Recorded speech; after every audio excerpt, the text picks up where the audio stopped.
ಮಧುರ ಅಗ್ರಿಟೆಕ್ಗೆ ನಮ್ಮ ರೈತ ಬಾಂಧವರಿಗೆ ಸ್ವಾಗತ. ಈಗ ಅಡಿಕೆಯಲ್ಲಿ ನೀರಿನ ನಿರ್ವಹಣೆ ಭಾಳ ಮುಖ್ಯವಾಗಿದೆ. ಯಾಕಂದರೆ ಈಗ ಮಳೆಯ ಅಭಾವ ಇರೋದರಿಂದ ಈ ಜೂನ್ನಲ್ಲಿ ನೀರಿನ ಕೊರತೆ ಆಗಿದೆ, ಹಾಗೂ ಜುಲೈನಲ್ಲಿ ಕೂಡ ನೀರಿನ ಕೊರತೆ ಆಗಿದೆ. ಹಾಗೇ ನಮ್ಮ ಬೋರ್ವೆಲ್ಗಳಲ್ಲಿ ನೀರಿನ ಒಂದು ಪ್ರಮಾಣವನ್ನು ಕಡಿಮೆ ಆಗ್ತಾ ಇದೆ. ಇದನ್ನು ನಾವು ಹೇಗೆ ನಿಭಾಯಿಸಬೇಕು ಅನ್ನೋದು ಭಾಳ ಇಂಪಾರ್ಟೆಂಟ್ ಆಗಿರುತ್ತೆ. ಈಗ ನೀವು ನೋಡ್ತಾ ಇದ್ದೀರಲ್ಲ, ಅಡಿಕೆ ಗಿಡಗಳ ಬೇರುಗಳ ಯಾವ ರೀತಿ ಇರುತ್ತೆ ಅಂತ ಲ್ಯಾಟ್ರಲ್ಲಾಗಿ ಡೆವಲಪ್ ಆಗುತ್ತೆ. ನಿಮಗೆ ಈ ಒಂದು ನೀರಿನ ನಿರ್ವಹಣೆ ಮಾಡಬೇಕಂದ್ರೆ ಬಹಳಷ್ಟು ಮೆಥಡ್ಗಳಿದ್ದಾವೆ, ಅವನ್ನ ನೀವು ಫಾಲೋಅಪ್ ಮಾಡಬೇಕಾಗತ್ತೆ. ಒಂದು ಈ ಥರ ನೀವು ನೋಡ್ತಾ ಇದ್ದೀರಲ್ಲ, ಅಡಿಕೆಗೆ ಈ ರೌಂಡ್ ಡ್ರಿಪ್ ಬರುತ್ತೆ, ಈ ಥರ ನೀವು ಇದು ಮಾಡ್ಕೋಬೋದು. ಅಥವಾ ಮಲ್ಚಿಂಗ್ ಅಂತ ಹೇಳ್ತೀವಿ, ಮಲ್ಚಿಂಗ್ ಈ ಪ್ಲಾಸ್ಟಿಕ್ ಶೀಟ್ನ ಈ ಥರ ಮಲ್ಚ್ ಮಾಡ್ಬೋದು. ಕೆಳಗಡೆ ಮಲ್ಚ್ ಮಾಡೋದಕ್ಕಿಂತ ಮುಂಚೆ ಕೆಳಗಡೆ ಏನಪ್ಪ ಅಂದರೆ ನೀವು ಆರ್ಗ್ಯಾನಿಕ್ ಮ್ಯಾನ್ಯೂರ್ ಅಥವಾ ಕಾಯರ್ ಪಿಟ್ಟನ್ನು ನೀವು ಅದರಲ್ಲಿ ಕೆಳಗಡೆ ಹಾಕ್ಬಿಡೋದ್ರಲ್ಲಿದ್ದ ಅದು ಮಾಯಿಶ್ಚರ್ ಹೋಲ್ಡ್ ಮಾಡುತ್ತೆ. ಪ್ರತಿ ಅಡಿಕೆ ಗಿಡಕ್ಕೆ ಏನಪ್ಪ ಅಂದರೆ 20-25 ಲೀಟ್ರ್ ಮಿನಿಮಮ್ ಅರಳುಗಳು ಕಟ್ಟುವಂಥ ಗಿಡಗಳಿಗೆ ಬೇಕಾಗುತ್ತೆ ನೀರಿನ ಒಂದು ಅಂಶ. ಹಾಗೆ ನೀವು ಇನ್ನೂ ಈ ಥರ ಮೆಥಡ್ಗಳಿದ್ದಾವೆ. ಈ ಅಡಿಕೆ ಎಲೆಗಳು ಬಿದ್ದಿರ್ತಾವಲ್ಲ, ಅವನ್ನೆಲ್ಲ ಕಟ್ ಮಾಡಿಬಿಟ್ಟು ಆ ಥರ ಹಾಕೋದ್ರಲ್ಲಿದ್ದ ನಿಮಗೆ ನೀರಿನ ತೇವಾಂಶವನ್ನು ಉಳಿದಿಟ್ಕೊಳ್ತಾ ಇದೆ. ಇದು ಡಿಪೆಂಡ್ಸ್ ಅಪಾನ್ ದ ಸಾಯಿಲ್ ಅಂತ ಹೇಳ್ತೀವಿ. ಭಾಳ ಕೋರಸ್ ಸಾಯಿಲ್ಸ್ ಇತ್ತಂದರೆ ಇದು ಭಾಳ ಉಪಯೋಗ ಆಗುತ್ತೆ. ಬ್ಲ್ಯಾಕ್ ಸಾಯಿಲ್ಸಿಗೆ ಇದು ಅವಶ್ಯಕತೆ ಇಲ್ಲ. ನಿಮ್ಮ ಒಂದು ಮಣ್ಣಿನ ಗುಣಮಟ್ಟದ ಮೇಲೆ ನೀವು ಮಲ್ಚಿಂಗ್ನ ಮಾಡ್ತಾ ಹೋಗ್ಬೇಕಾಗುತ್ತೆ. ಈಗ ಸದ್ಯಕ್ಕೆ ನೀರಿನ ಅಭಾವ ಇರೋದರಿಂದ ನಾವು ನೀರನ್ನು ಯಾವ ರೀತಿಯಾಗಿ ಉಪಯೋಗಿಸ್ಕೊಳ್ತೀವಿ ಅನ್ನೋದು ಭಾಳ ಮುಖ್ಯ. ಈ ಥರ ನೋಡ್ತಾ ಇದ್ದೀರಿ ಇಲ್ಲಿ ಮಲ್ಚಿಂಗನ್ನು, ಈ ಥರ ಮಲ್ಚಿಂಗ್ ಮಾಡ್ಕೊಳ್ಳಿ.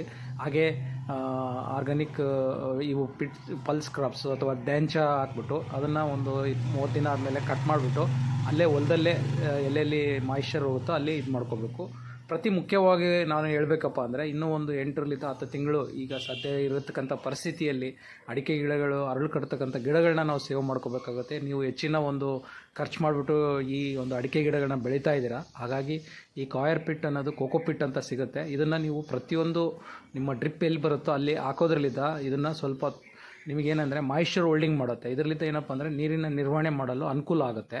ನೀವು ನೋಡ್ತಾ ಇರ್ಬೋದು, ಈಗ ಈ ಒಂದು ದೃಶ್ಯದಲ್ಲಿ ಮಲ್ಚ್ ಮಾಡಿರ್ತಕ್ಕಂಥ ಒಂದು ಇದರಲ್ಲಿ ಮಾಯಿಶ್ಚರ್ ರಿಟೆನ್ಷನ್ ಆಗಿದೆ. ಮಲ್ಚ್ ಮಾಡಿಲ್ಲ ಅಂದ್ರೆಗಿನ ನಿಮಗೆ ನೀರಿನ ಒಂದು ಕೆಳಗಡೆ ಹೋಗ್ಬಿಡುತ್ತೆ. ಈ ತಾಪಮಾನಕ್ಕೆ ನೀರು ಹಿಂಗಿಕೊಂಡು ಕೆಳಗಡೆ ಹೋಗುತ್ತೆ. ಅದಕ್ಕೋಸ್ಕರ ಮಲ್ಚಿಂಗ್ ಮಾಡೋದ್ರಲ್ಲಿದ್ದ ಅಂದರೆ ನಿಮಗೆ ಹೆಚ್ಚಿನ ಒಂದು ನೀರಿನ ನಿರ್ವಹಣೆ ಮಾಡಲು ಅನುಕೂಲವಾಗುತ್ತೆ. ಈಗ 20-25 ಲೀಟ್ರ್ ನೀರನ್ನ ನೀವು 2 ದಿನಕ್ಕೆ ಒಂದು ಸರಿ 3 ದಿನಕ್ಕೆ ಒಂದು ಸರಿ ಅದನ್ನು ಮ್ಯಾನೇಜ್ ಮಾಡೋದಕ್ಕೆ ಅನುಕೂಲ ಆಗುತ್ತೆ. ಈಗ ನೀವು ವಿವಿಧ ರೀತಿಗಳಿದ್ದಾವೆ ಮಲ್ಚಿಂಗ್ ಮಾಡೋದು. ನೀವು ಪ್ಲಾಸ್ಟಿಕ್ ಇದು ಮಾಡ್ಬೋದು, ಎಲೆಗಳು ಬಿದ್ದಿರತಕ್ಕಂಥ ಅರೆಕನೆಟ್ ಎಲೆಗಳನ್ನ ಕಟ್ ಮಾಡಿಬಿಟ್ಟು ಹಾಕೋದು, ಅಥವಾ ಪ್ಲಾಸ್ಟಿಕ್ ಇದು, ಅಥವಾ ಕಾಯರ್ ಪಿಟ್ಟು, ಆರ್ಗ್ಯಾನಿಕ್ ಮ್ಯಾನ್ಯೂರು, ಬಬಲ್ಸ್ನ ಹಾಕೋದು. ವಿವಿಧ ರೀತಿಗಳಲ್ಲಿ ನೀವು ನಿಮ್ಮ ಗಿಡಗಳನ್ನು ನಿಮ್ಮ ಭೂಮಿಯ ಮಣ್ಣಿನ ಅನುಗುಣವಾಗಿ ಮಾಡಬೇಕಾಗತ್ತೆ. ಇಲ್ಲಿ ನೋಡ್ತಾ ಇರ್ಬೋದು ನೀವು ಮಲ್ಚಿಂಗ್ ಮಾಡಿರ್ತಕ್ಕಂಥದ್ದು ಬೇರಿನ ಬೆಳವಣಿಗೆ ಚೆನ್ನಾಗಾಗಿದೆ, ಹಾಗೆ ಮಾಯಿಶ್ಚರ್ ಹೋಲ್ಡಿಂಗ್ ಮಾಡಿದೆ. ಮಲ್ಚ್ ಆಗಿಲ್ಲ ಅಂದರೆ ಡ್ರೈ ಆಗಿಬಿಟ್ಟು ಗಿಡ ಒಣಗ್ತವೆ.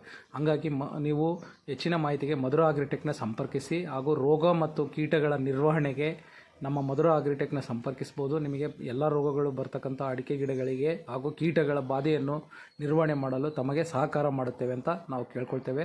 ಹೆಚ್ಚಿನ ಮಾಹಿತಿಗೆ ನಮ್ಮ ಮಧುರ ಅಗ್ರಿಟೆಕ್ನ ಸಂಪರ್ಕಿಸಿ.